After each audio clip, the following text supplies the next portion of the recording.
दोस्तों गिरी ट्यूटोरियल के इस प्लेटफॉर्म पे आपका बहुत बहुत स्वागत है। हमने 11वीं का स्ट्रेट लाइन लेसन स्टार्ट किया है और आज मैं लेक्चर नंबर 2 ले रहा हूं। मेरे इस लेक्चर की खासियत है कि यहाँ पे जो भी मैं क्वेश्चंस करा रहा हूँ, इस तरह के क्वेश्चन अगर आप सॉल्व कर ले रहे हो तो आप अपने पेपर में आपको पूरे के पूरे मार्क्स मिलेंगे, क्योंकि यहाँ पे मैं इंपॉर्टेंट टाइप के ही क्वेश्चन सॉल्व करा रहा हूँ। क्योंकि यार एक्सरसाइज अगर देखोगे तो इतने सारे क्वेश्चन है, आप कैसे सॉल्व करोगे। यहाँ पे कुछ मैं तरीका बताऊंगा कि एक क्वेश्चन अगर आपने सिस्टमेटिक सॉल्व कर लिया तो बाकी के अपने आप आएंगे। इसके पहले मैंने 5.1 एक्सरसाइज पे ऑलरेडी एक लेक्चर लिया है, आज सेकेंड लेक्चर है। देन इसके बाद हम डायरेक्टली 5.2 एक्सरसाइज पे पहुंच जाएंगे। अब यहाँ पे हमें कुछ पॉइंट्स दिया है दोस्तों, हमें दिया है coordinate of A and coordinate of B और इक्वेशन ऑफ लोकस अपने को फाइंड आउट करना है, और हमें कुछ कंडीशन दिया है। हमारा सबसे पहला स्टेटमेंट क्या होता है, let P X comma Y be any point on the required locus.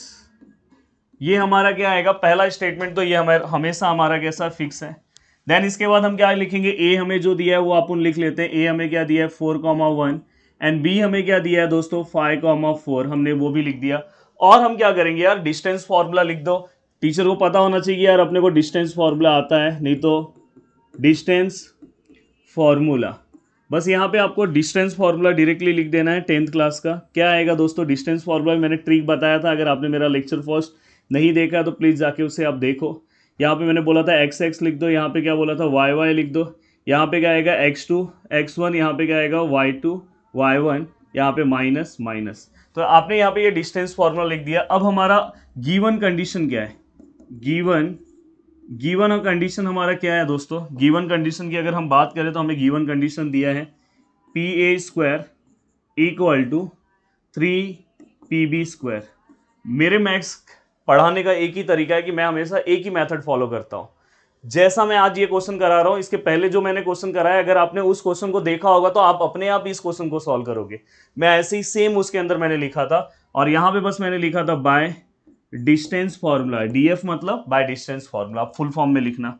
अब डिस्टेंस फॉर्मूला मैंने वहां पे भी अप्लाई किया था, यहाँ पे भी अप्लाई करने वाला हूँ। बहुत सारे जगह पे ये रूट लेते नहीं है, क्योंकि स्क्वायर और रूट डायरेक्ट कैंसिल हो जाता है, पर बच्चे कंफ्यूज हो जाते हैं, तो मैं रूट लूंगा वैसे ही। अब मैं यहाँ पे लूंगा, यहाँ पे जो भी मेरा पार्ट है ये भी मैं यहाँ पे लिखूंगा, यहाँ पे भी जो मेरा पार्ट है मैं यहाँ पे लिखने वाला हूँ। Then square square square square.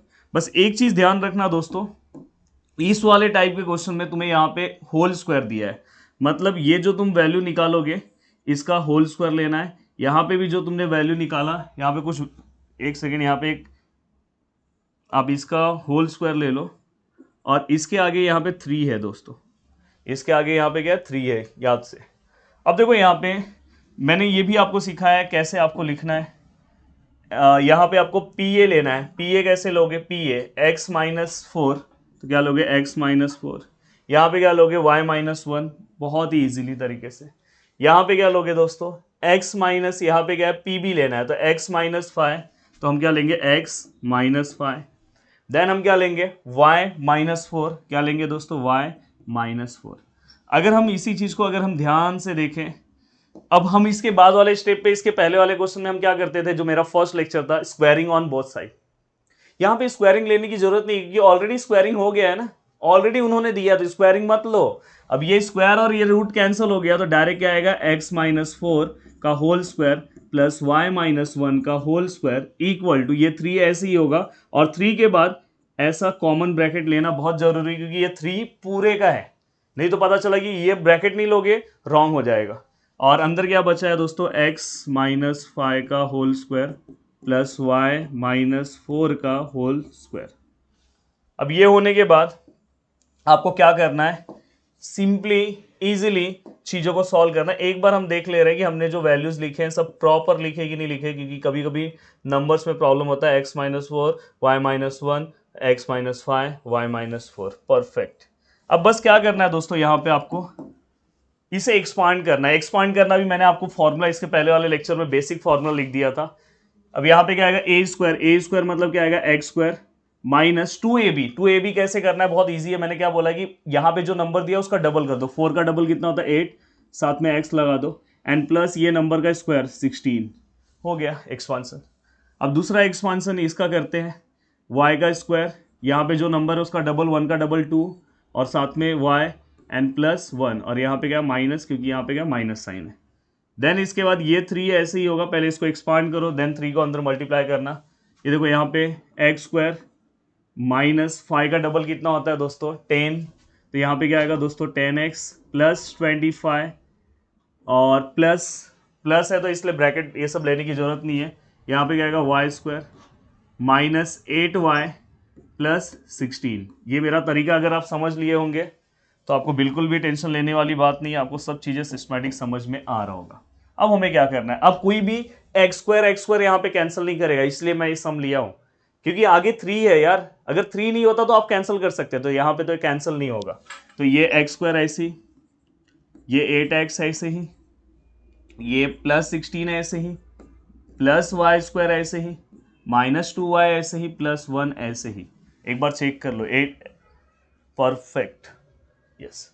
अब यहाँ पे क्या आएगा, 3 अंदर मल्टीप्लाई करोगे तो क्या आएगा 3x square minus 30x plus 3 से अगर 25 को मल्टीप्लाई करोगे तो क्या आएगा 75 plus 3y square and 24y and 16 को अगर हम 3 से करते 48। एक बार आप चेक कर लो तो आपको भी समझ में आएगा। देखो हमने 3, 30, 75, 3, 24 और 16 3 ज़ा 48। अब ये होने के बाद अब आप क्या कर सकते हो, अगर कुछ चीज़ें सेम है तो आप कैंसिल कर दो, पर मुझे नहीं लग रहा है कि कहीं पे कुछ चीज़ें सेम है, तो हम क्या करेंगे, ये देखो यहाँ पे एक्स स्क्वायर है, वहाँ से एक्स वाला टर्म कौन सा, ये माइनस 3x स्क्वायर वहाँ से आया, ये दोनों हो गए। देन हम y वाला लेंगे प्लस वाई स्क्वायर, वहाँ से हम y वाला टर्म लेकर आएंगे, तो यहाँ पे क्या होगा माइनस 3y स्क्वायर। अब ये हो गया। देन हम x के ऊपर जाते हैं, माइनस 8x, यहाँ पे यहाँ से x वाला टर्म कौन सा है दोस्तों, प्लस 30x, ये भी हो गया। अब अपन y वाले टर्म पे जाएंगे तो दोस्तों क्या आएगा माइनस 2y, यहाँ से y वाला टर्म क्या आएगा दोस्तों माइनस 24y। अब ये भी हो गया। अब यहाँ पे नंबर्स जो बचे, देखो ये 16 और 1 कितना होगा दोस्तों 17 होगा, तो डायरेक्ट मैं 17 लिख दे रहा हूँ। और यहाँ पे जो नंबर्स हैं 75 और 48, ये दोनों को अपने को प्लस करना पड़ेगा, 75 एंड 48, तो यहाँ पे 3 1 कैरी 8 और 123। एक बार चेक कर लो 12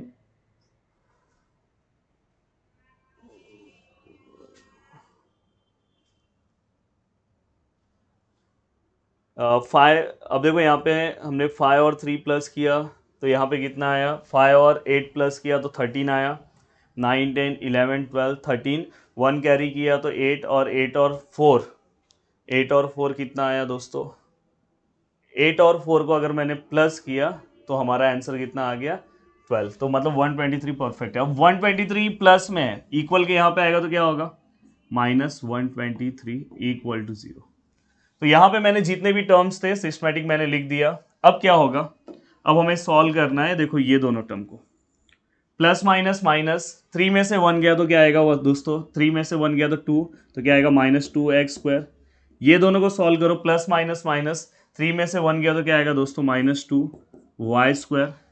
एंड देन इसके बाद ये दोनों को सॉल्व करोगे तो क्या आएगा प्लस 22x आएगा, क्योंकि माइनस प्लस माइनस, एंड 30 में से 8 गया तो 22, तो प्लस में ये दोनों को करोगे तो आई थिंक दोनों को अगर हम प्लस करें तो यहाँ पे क्या है माइनस 2 है, और ये माइनस 24 कहाँ से आया है, देखो यहाँ पे हमने साइन माइनस था, ध्यान दो यहाँ पे एक मिस्टेक हुआ है, यहाँ पे माइनस 24 है, दिखाई दे रहा है वाई का, जब वो इक्वल के यहाँ पे आएगा तो क्या होना चाहिए था, वो प्लस होना चाहिए था, तो मैंने वहाँ पे साइन लिखते टाइम माइनस ही रखा, इक्वल के यहाँ पे आएगा तो प्लस होगा। तो देखो प्लस माइनस माइनस, तो यहाँ पे अगर मैं माइनस करता हूँ तो कितना आएगा दोस्तों 22y, प्लस में आएगा क्योंकि ग्रेटर को प्लस साइन है। एंड देन इसके बाद ये दोनों में भी अगर कैलकुलेशन अगर आप सॉल्व करोगे तो 123 में से अगर अपने को 17 माइनस करना है, तो आप इजीली समझ में आ रहा है कि अगर मुझे उसमें से 17 माइनस करना है तो 17 के बाद 18 19 20 एंड 21 22 23, मतलब 6 बच रहा है और 100, तो कितना आएगा डायरेक्ट 106, और ये क्या आएगा माइनस इक्वल टू 0। तो इसलिए हमेशा थोड़ा सा ध्यान रखना, देखो मैंने एक्स स्क्वायर यहाँ पे रखा, जब मैं वहाँ का 3 एक्स स्क्वायर ले रहा था तो माइनस लिखा, माइनस, अब उसके बाद मैंने वाई स्क्वायर लिया, जब वहां का वैल्यू लिया तो वहां पे प्लस था तो यहाँ माइनस आया। 8x यहाँ का सेम है, वहां का लिया है, देखो 30 का मैंने यहाँ पे माइनस था प्लस किया, बाद में -2y लिया, वहां का जब मैंने y लिया तो साइन यहाँ पे मैंने दिया ही नहीं, तो इसलिए मैं एक बार हमेशा जब भी मैं ये दोनों का कैलकुलेशन करता था ऊपर भी देखता था कि मैंने साइन सही लिया कि नहीं। तो ये होता है कि कभी भी अगर कुछ गड़बड़ हो गया, क्योंकि इस टाइप के क्वेश्चन में कैलकुलेशन में बहुत ज्यादा मिस्टेक होता है, तो उस टाइम पे आप अपने आप को सेफ साइड में इजिली क्या कर सकते हो, बचा सकते हो। अब आप क्या कर सकते हो, पूरे इक्वेशन को 2 से डिवाइड कर दो, तो ये क्या होगा, -x² -y² 11x 11y, and अगर इसको मैं 2 से करूं तो आई थिंक 53 = 0। अब अगर आप अपने बुक में आंसर देखोगे तो सभी के साइन अलग दिखाई देंगे, ये प्लस होगा, ये भी प्लस होगा, ये माइनस होगा, ये माइनस होगा और ये प्लस होगा। तो ये दोनों आंसर दोस्तों राइट है, क्योंकि अगर मैं इक्वल के वहां पे लूंगा तो ये पूरे के पूरे वैल्यूज चेंज हो जाएंगे, तो इससे कभी डरना मत। अगर हाँ, अगर आपका ये दोनों जो है वो सेम आ रहा है और बाकी के अलग आ रहे हैं तो रॉन्ग है। अगर पूरे के पूरे साइन आपके अपोजिट है तो आपका भी सही है। अगर यहाँ पे देखो मेरा माइनस है तो आपका प्लस है, यहाँ पे मेरा माइनस है आपका प्लस है, यहाँ पे प्लस है आपका माइनस है, यहाँ प्लस है आपका माइनस है, यहाँ माइनस है आपका प्लस है, मतलब आपका भी सही है मेरा भी सही है। तो वो हम इक्वल के अगर उधर लेंगे तो उस टाइप से, अगर आपको चाहिए ये एक्स स्क्वायर को आपको प्लस करना तो आप इक्वल के उधर भेज दो। तो उम्मीद करता हूं कि ये सम भी आपको समझा। तो यार 11th के लिए लोकस का एक सम अच्छे से कर लेना, बाकी तो कोई टेंशन नहीं है, इजीली आप बहुत अच्छा स्कोरिंग कर सकते हो। अब देखो यहाँ पे इस टाइप के क्वेश्चन के आने के चांसेस ज्यादा नहीं है, इतना ज्यादा नहीं है, पर लोकस वाला बहुत है। फिर भी ये टाइप का भी सम मैं ले रहा हूं। If the origin is shifted to the, तो ये वर्ड याद रखना, शिफ्टेड टू द पॉइंट। और कहीं पे भी अगर शिफ्टेड आया और उसके बाद कुछ भी लिखा है तो उसे हमेशा क्या ले लेना है दोस्तों, जैसे यहां पे दिया O'2,3, तो इसको हमेशा दोस्तों H और K ले लेना है। अब आपको मैंने हमेशा हिंट दे रहा हूं, इस टाइप के सम में कैसा भी सम आप इजीली सॉल्व कर लोगे।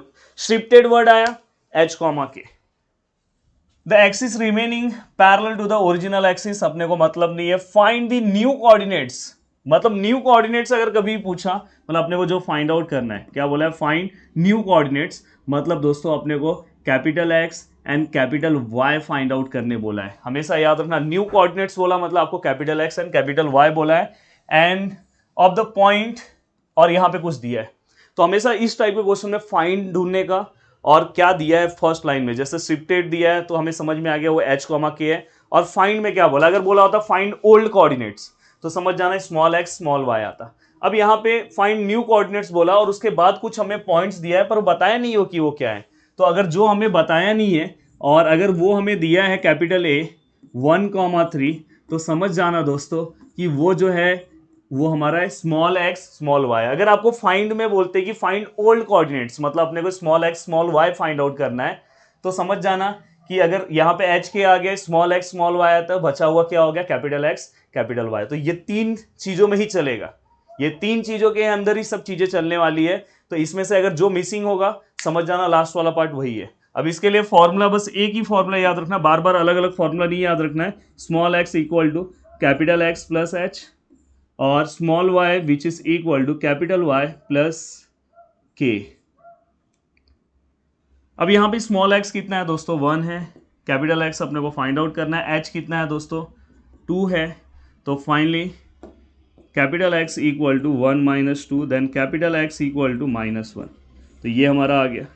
सेम ऐसे ही स्मॉल y कितना है दोस्तों 3 है, कैपिटल Y एंड K कितना है दोस्तों 3 है, तो 3 ये 3 यहाँ पे आएगा, तो capital Y which is equal to 0।